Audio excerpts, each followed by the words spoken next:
നിരവധി ചരിത്ര പടയോട്ടങ്ങൾക്ക് ആദ്യതേയത്വം വഹിച്ച ഫുട്ബോൾ പ്രതാപത്തിന്റെ ഗരിമയുള്ള പുത്തൂരും റോയൽ കപ്പ് ടൂർണമെന്റ് കമ്മിറ്റിയും സംയുക്തമായി സംഘടിപ്പിക്കുന്ന 5ാമത് റോയൽ കപ്പ് അഖിലേന്ത്യാ സെവൻസ് ഫുട്ബോൾ ടൂർണമെന്റ് ആകാശം മുട്ട് ആരവങ്ങളുയർന്ന് അലക്കടൽ പോലെ ജനമാറുമാറുമ്പി നാളെ മുതൽ പുത്തൂർ ബൈപ്പാസ് റോയൽ ഫ്ലഡ്ലൈറ്റ് സ്റ്റേഡിയത്തിൽ ഗംഭീരമായി തുടക്കം കുറിക്കുകയാണ്.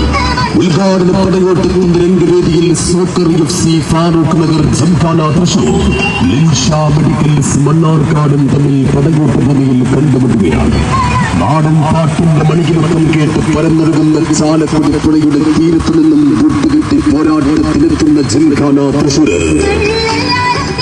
മണ്ണാർക്കാടൻ മലമടക്കിൽ നിന്നും കാൽപന്ത് കളിയുടെ ആരവങ്ങളും ആവേശങ്ങളുമായി കടന്നു വരുന്ന ലിൻഷാ മെഡിക്കൽസ് മണ്ണാർക്കാടും തമ്മിൽ സോക്കർ FC ഫാറൂഖ് നഗർ ജിംഖാന തൃശൂരും ലിൻഷാ മെഡിക്കൽസ് മണ്ണാർക്കാടും തമ്മിൽ ഉദ്ഘാടന പടയോട്ടത്തിൽ നാളെ Kottakkal Puthur bypass royal floodlight സ്റ്റേഡിയത്തിൽ ഏറ്റുമുട്ടുകയാണ്.